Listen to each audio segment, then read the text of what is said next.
দেশে মত প্রকাশের স্বাধীনতা ও আইনের শাসন দুটোই বহাল রাখতে হবে বলে মন্তব্য করেছেন প্রেসিডেন্ট জো বাইডেন। দেশব্যাপী বিভিন্ন শিক্ষা প্রতিষ্ঠানে প্যালেস্টাইনপন্থীদের চলমান বিক্ষোভের প্রেক্ষাপটে বৃহস্পতিবার হোয়াইট হাউসে দেয়া এক ভাষণে কথা বলেন তিনি। প্রেসিডেন্ট বলেন, মত প্রকাশের নামে বিশৃঙ্খলা গ্রহণযোগ্য নয়।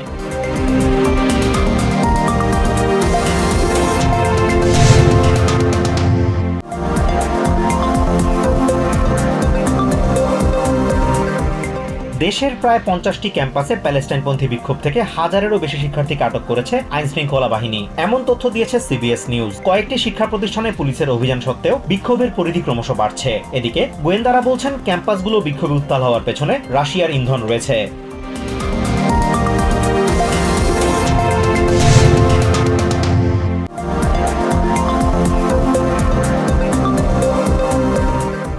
ইউনিভার্সিটি অব ক্যালিফোর্নিয়া লস অ্যাঞ্জেলেসে প্যালেস্টাইনপন্থী বিক্ষোভকারীদের গ্রেফতারের অভিযান চালিয়েছে পুলিশ। ক্যাম্পাসের ভেতর শিক্ষার্থীদের অবস্থান অবৈধ ঘোষণা করে বৃহস্পতিবার ভোররাতে শুরু হয় পুলিশের অভিযান। সেখানে স্টান গ্রেনেডও ছুড়ে পুলিশ।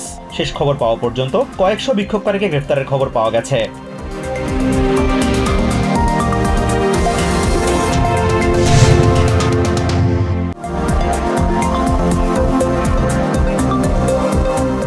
পুলিশি ধরপাকড় ও বহিষ্কারের হুমকি সত্ত্বেও প্যালেস্টাইনের প্রতি সংহতি প্রকাশে এখনো ক্যাম্পাসে তাঁবুগের অবস্থান করছেন নিউ ইয়র্ক ইউনিভার্সিটির শিক্ষার্থীরা। তবে বৃহস্পতিবার এনওয়াইইউর পরিস্থিতি গত কয়েকদিনের চেয়ে শান্ত রয়েছে। বিক্ষোভরত শিক্ষার্থীরা বলছেন, তাদের দাবি না মানা পর্যন্ত সরবেন না তারা।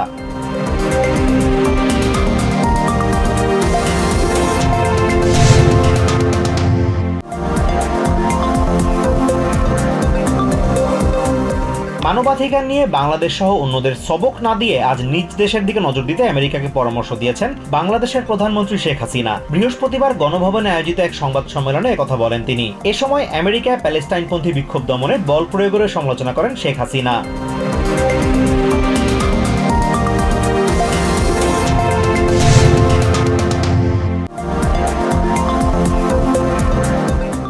গাজা যুদ্ধে ইসরায়েলকে সমর্থন দেয়ায় আমেরিকা ও ব্রিটেনের কর্মকর্তাদের উপর নিষেধাজ্ঞা আরোপ করেছে ইরান। বৃহস্পতিবার এক বিবৃতিতে ইরানের পররাষ্ট্র মন্ত্রণালয় জানিয়েছে, ব্রিটেনের স্পেশাল অপারেশন কমান্ডের commander general Brian P Fenton ও ইউএস নেভির সাবেক commander vice admiral Brad Cooper সহ 7 জন এই নিষেধাজ্ঞার আওতায় রয়েছেন।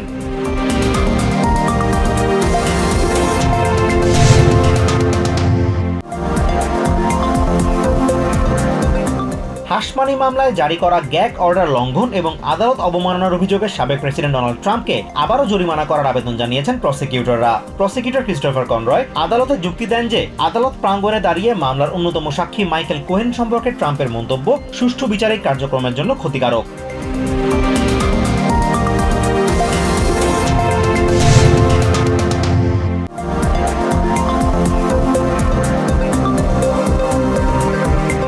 গত সপ্তাহে দেশে বেকার ভাতার জন্য আবেদনকারীর সংখ্যা অপরিবর্তিত ছিল বলে জানিয়েছে লেবার ডিপার্টমেন্ট। বৃহস্পতিবার এক প্রতিবেদনে তারা জানিয়েছে, 27 এপ্রিল শেষ হওয়া সপ্তাহে বেকার ভাতার জন্য আগের সপ্তাহের মতোই 208,000 আবেদন করেছে, যা ফেব্রুয়ারির মাঝামাঝি সময় থেকে এখন পর্যন্ত সবচেয়ে কম।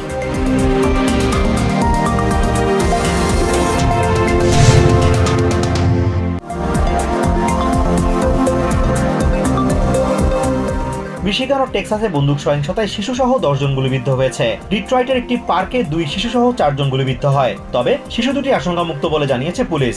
অন্যদিকে টেক্সাসের ফোর্ট ওয়ার্থে একটি আবাসিক ভবনের বাইরে চলন্ত গাড়ি থেকে চালানো গুলিতে 4 শিশুসহ 6 জন আহত হয়েছে।